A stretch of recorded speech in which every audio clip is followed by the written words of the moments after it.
Assalamualaikum warahmatullahi wabarakatuh.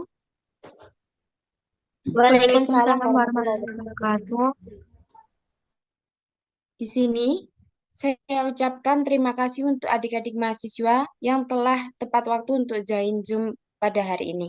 Sebelum itu, perkenalkan nama Ibu Amanda Amelia Puspitasari dengan NIM akhir 060. Di Di sini sini Ibu Ibu akan akan menjelaskan menjelaskan 4 mengenai materi komponen utama. sitoskeleton dan Yang pertama, pergerakan sel. Langsung mikrotubulus, saja kedua, Ibu ke filamen materi. intermediat, Sebelum itu ketiga, Ibu izin share mikrofilamen, screen dan dulu yang ya. terakhir, pergerakan sel. Ini merupakan RPS yang sudah kita bahas. Selanjutnya ada di mana kita akan mengetahui yang kita bahas itu bagian mana. Bagian bawah yang tertera tulisan mikrofilamen dan mikrotubul. Secara kejauhan bentuknya seperti itu. Dan ini merupakan gambar lebih jelasnya yang dimana biru atas bentuknya seperti sedotan itu merupakan mikrotubul. Kemudian yang di bawah sendiri mikrofilamen dan intermediate filamen berbentuk seperti jaring-jaring laba-laba yang melekat antara satu dengan lainnya. Dan kemudian ada komposisi dan interaksi komponen-komponen sitoskeleton, yang dimana sitos merupakan arti dari sel dan skeleton adalah rangka. Jika digabungkan, keduanya memiliki arti rangka sel. 3 tipe utama sistem selaput. Yang pertama ada mikrotubul, kedua filamen intermediate, ketiga mikrofilamen. Dan dapat kalian pelajari secara nyata yang dilihat dari mikroskop dari gambar yang berada di sampingnya. Ketiga macam serabut itu dihubungkan dan dilekatkan ke organel-organel oleh tipe filamen keempat yang disebut filamen trabekula yang membentuk kisi-kisi mikrotrabekula atau biasa disebut mikrotrabekula lattice. Nah, pastikan kalian itu bertanya-tanya gimana sih Bu bentuk asli dari 3 serabut itu? Bisa kalian lihat pada gambar PPT Ibu. Di sebelah kiri merupakan gambar asli dari 3 serabut yang dimana didapatkan dari hasil mikroskop. Yang dimana bagian A merupakan aktin filamen. Untuk penyusunnya yaitu globular subunit. Di situ terdapat contoh yaitu cara berupa alga hijau. Di dalam cara, filamen aktin berperan penting dalam aliran sitoplasma yang merupakan pergerakan materi di dalam sel. Yang B merupakan intermediate filamen yang dimana tersusun atas fibrous subunits yang di situ diberikan contoh berupa bulu merak. Filamen intermediate menyusun bulu dengan memberikan kekuatan mekanik dan integritas struktur pada sel yang membentuk jaringan dan organ. Bagian C merupakan mikrotubul yang tersusun atas tubulin subunit. Di situ diberikan contoh berupa bunglon, yang dimana mikrotubulin berperan dalam pergerakan kromosom. Pada bunglon, mikrotubulus dalam sel pigmen membantu dalam perubahan warna kulit yang cepat dengan memindahkan pigmen di dalam sel bunglon. Dan selanjutnya ada filamen mikrotrabekula, di mana memiliki ciri-ciri lebar dengan 2-3 nanometer dengan panjang 20-300 nanometer, berperan sebagai penghubung antara sistem serabut utama dan menahan semua serabut dan organel pada tempatnya. Yang perlu kita garis bawahi bahwa filamen ini berperan untuk menyokong organel pada tempatnya sehingga organel itu tidak kemana-mana dan tetap pada tempatnya. Selanjutnya yaitu 3 penempatan serabut di dalam sel. Yang pertama mikrotubuli, tersusun acak memanjang radial dari pusat sel, melekat dan mengelilingi batas sel, tersebar di korteks sel dan tempat terjadinya gerakan. Yang kedua mikrofilamen, terorientasi secara paralel di seluruh bagian sel atau sekelompok dekat perifer sel. Yang ketiga ada filamen intermediat, yang dimana menyebar di seluruh sel dekat permukaan sel. Pola jalinan seperti sarang laba-laba yang telah Ibu singgung pada awal PPT tadi yang mengenai gambar, kemudian keberadaannya dalam tumbuhan belum jelas. Pasti kalian akan bertanya-tanya, kenapa Bu pada sel tumbuhan itu kok belum jelas? Maka Ibu akan jelaskan alasannya, yang dimana protein pada sel tumbuhan sulit diidentifikasi karena keberagamannya dan kurangnya kemiripan dengan sel hewan. Selanjutnya ada komponen pada sitoskeleton. Yang pertama ada mikrotubulus dengan ciri-ciri batang berongga diameter 25 nanometer, dinding batang berongga tersusun dari protein globular dan tubulin yang sempat saya singgung pada slide sebelumnya. Kemudian subunit protein yaitu dimer tersusun atas alfa tubulin dan beta tubulin dan memiliki kutub positif dan kutub negatif. Selanjutnya yang akan kita bahas adalah struktur dan topografi penyusun sitoskeleton atau yang kita sebut pada awal tadi yaitu sistem serabut. Yang dimana pada gambar tersebut berwarna kuning pada tengah merupakan sentrosom dengan rambut panjang pada bagian atas membentang ke atas merupakan mikrotubulus. Kemudian yang bagian bawah merupakan nuklear lamina. Kemudian bagian tengah hitam yang memiliki ukuran lumayan besar merupakan sel nukleus. Dan untuk benang-benang warna hijau itu merupakan intermediate filamen atau yang biasa kita sebut itu sebagai serat gelendong pada pelajaran pembelahan sel. Selanjutnya kita akan memasuki pada bagian fungsi sitoskeleton. Yang pertama ada memberikan bentuk kepada sel. Bentuk mencerminkan orientasi serabut yang terdapat di dalamnya. Kemudian yang kedua, gerakan sel. Sitoskeleton adalah suatu jalinan yang dinamis yang dapat berubah bentuk dan akibatnya adalah gerakan sel. Selanjutnya, kita akan membahas mikrotubul, yang dimana mikrotubul dibangun oleh dua tipe subunit protein, yaitu alfa-tubulin dan beta-tubulin yang sempat kita singgung tadi. Bentuk globular BM55.000 Dalton berisi 500 residu asam amino. Alfa-tubulin dan beta-tubulin mengumpul membentuk suatu silinder 24 nanometer dengan lubang 15 nanometer, tersusun heliks, atau biasa kita sebut seperti rantai seperti itu. 13 tubulin membentuk satu putaran heliks. Panjang mikrotubul tergantung kepada tipe sel dan fungsi mikrotubul di dalam tubuh sel. Sebagai contoh di sini ada akson sel saraf dengan panjang sekitar 10 sampai dengan 25 pikometer. Kemudian ada contoh kedua yaitu silia dan flagel sekitar panjang 5 sampai dengan 200 pikometer. Untuk selanjutnya ada saluran berongga dengan dinding yang terdiri atas tubuli yang sifatnya dimer atau heterodimer. Selanjutnya dalam menyusun dinding mikrotubuli, susunan dari tubulin adalah searah. Satu rantai tubulin membentuk protofilamen, yang dimana polimer dalam tubulin yang tersusun searah tadi. Satu mikrotubuli terdiri dari 13 protofilamen, kemudian polimerisasi dari tubulin bisa depolimerisasi. Selanjutnya kita akan mengamati gimana sih gambar dari mikrotubul. Kalau yang awal tadi kan kita hanya melihat gambar animasinya saja. Nah, ini merupakan gambar asli mikrotubul yang didapatkan dari hasil foto mikroskop. Nah, dapat kita lihat sebelah kanan merupakan gambar mikrotubul yang dibesarkan. Dan ini merupakan hasil gambar animasi mikrotubul dengan penyusunnya tadi, ada alfa-tubulin, beta-tubulin, Y-tubulin, seperti itu. Selanjutnya kita akan membahas fungsi dari mikrotubul. Mikrotubuli berfungsi dalam pemindahan kromosom pada saat proses metafase ke anafase, sehingga sel akan membelah. Maka bila pembentukan mikrotubuli dihambat, maka pembelahan tidak akan terjadi, sehingga proses kebanyakan sel akan dihambat. Sentriol pusat pembentukan mikrotubuli baru dengan trimer atau triplet mikrotubuli. Pada sel hewan, sentrosa memiliki sepasang sentriol yang terdiri dari 9 triplet mikrotubulus yang melingkar.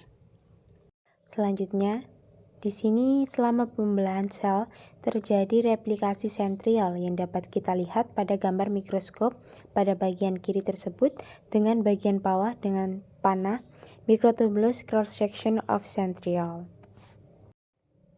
Lanjut, di sini kita juga disajikan gambar mikrotubulus dengan sketsa atau animasi. Selanjutnya kita akan membahas mikrotubulus pada pembelahan sel, yang dimana pada gambar kedua dari kiri merupakan warna hijau itu merupakan mikrotubulus. Nah, itu gambar animasi. Jika dilihat dari gambar nyatanya pada bagian kanan sendiri merupakan hasil mikroskop, yang dimana serat yang membentang antara kutub bagian atas dan bawah merupakan mikrotubulus. Selanjutnya, kita akan membahas mengenai zat-zat tertentu penghambat polimerisasi mikrotubulin yang sekarang itu bisa dipakai sebagai obat tumor dengan cara sistem kerjanya yaitu menghambat pembelahan sel dengan cara menghambat pembentukan tubulin. yang dimana zat-zat penghambat polimerisasi mikrotubulin. Yang pertama ada colchicine, colcamide, nocadosel yang mencegah penambahan molekul tubulin pada mikrotubuli depolimerisasi. Yang kedua ada fimbracid, vincristine yang dimana depolimerisasi mikrotubuli pada vinca rosea atau tapak darah. Yang ketiga ada vincristine yang dapat menstabilkan mikrotubuli sehingga sel tetap pada proses mitosis.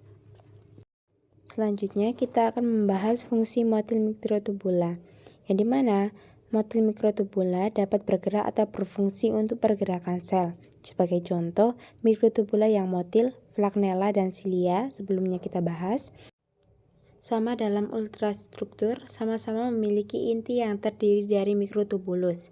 Cilia memiliki diameter kurang lebih 0,5 mikrometer dengan panjang 2-20 mikrometer. Dengan flagella memiliki diameter kurang lebih 0,25 mikrometer dan panjang sekitar 10-200 mikrometer. Dan yang terakhir terdapat dinein yang merupakan protein yang bertanggung jawab untuk memulai pergerakan. Selanjutnya kita akan membahas dienin, yaitu protein yang memulai pergerakan tadi. Dienin membutuhkan kehadiran sejumlah besar protein tambahan untuk diasosiasikan dengan organel yang tertutup membran. Nah, mikrotubul itu dapat bergerak karena adanya bantuan dari dienin yang merupakan protein yang bertanggung jawab untuk memulai pergerakan pada bagian atas yang berwarna hijau tersebut dengan adanya gambar seperti bola 2 yang itu disebut dengan protein dienin. Selanjutnya, kebanyakan kinesin bergerak ke arah ujung plus dari mikrotubulus, sedangkan dienin bergerak ke arah minus. Nah, di sini terdapat keterbalikan di mana kinesin bergerak ke arah ujung plus yang mengarah ke ujung positif, terus kemudian pada protein dienin bergerak menuju arah minus. Jadi kedua protein ini mengarah pada arah yang berlawanan. Selanjutnya kita akan membahas flagella dan cilia. Baik cilia atau flagella tersusun atas bagian tengah atau pusat mikrotubul duplet dikelilingi oleh 9 mikrotubul duplet.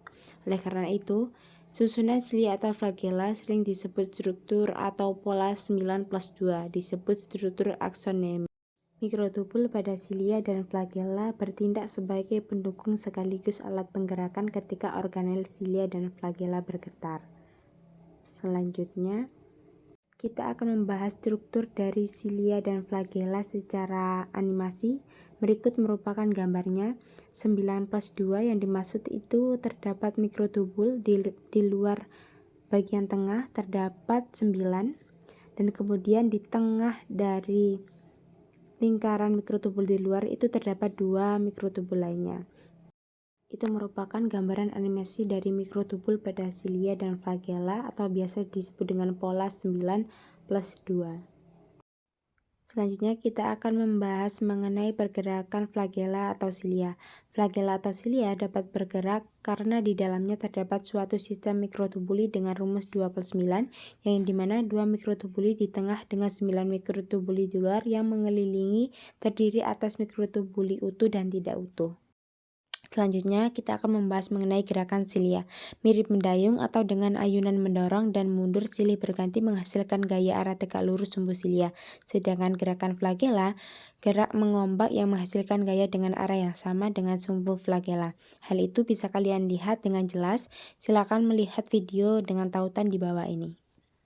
Nah, untuk mempermudahkan kalian, ini merupakan gambar dari pergerakan cilia yang seperti mendayung, sedangkan pada flagella seperti adanya ombak, seperti gambar di bagian bawah sendiri. Selanjutnya kita akan membahas mikrofilamen. Mikrofilamen berukuran 7 sampai dengan 8 nanometer dengan panjang yang tidak dapat ditentukan, dibangun oleh protein struktural aktin yang mempunyai dua bentuk. Yang pertama ada protein Glauber monomer atau biasa disebut G-aktin. Yang kedua ada protein serabut atau filamen aktin yang disebut F-aktin. G-aktin terpolimerase membentuk F-aktin dibantu oleh ATP. Hasil polimerase mengandung unit ADP yang terikat pada monomer aktin. Setelah membahas penyusun, kita akan membahas ciri-ciri dari mikrofilamen. Batang padat dengan diameter kurang lebih 7 nanometer, disebut juga filamen aktin, berfungsi untuk menyokong bentuk sel dan mempertahankan bentuk sel, yang dimana mikrofilamen ini membantu agar organel-organel dalam sel itu tetap berada pada tempatnya dan mempertahankan bentuk sel tetap seperti semula.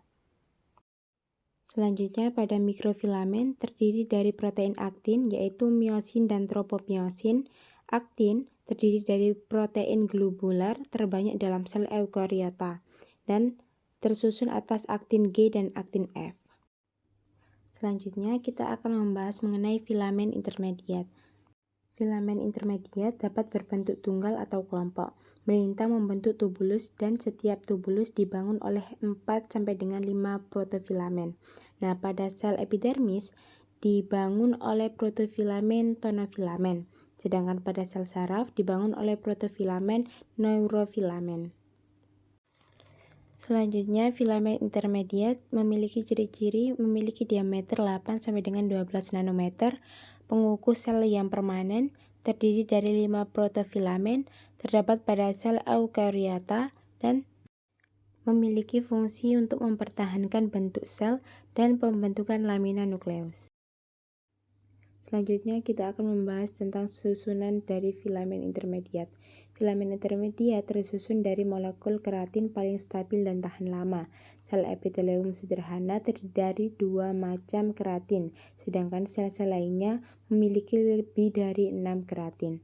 Filamen intermediat, terutama keratin, merupakan penghalang primer terhadap panas. Di beberapa tempat, keratin dapat menjadi kuku, rambut, dan bulu. Jadi, pada kuku, rambut, dan bulu kita tersusun atas filamen intermediat.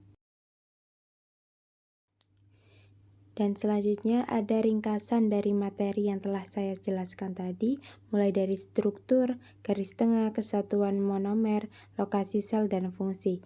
Situ dapat kalian pelajari agar mempermudah dasar dari materi yang telah saya jelaskan.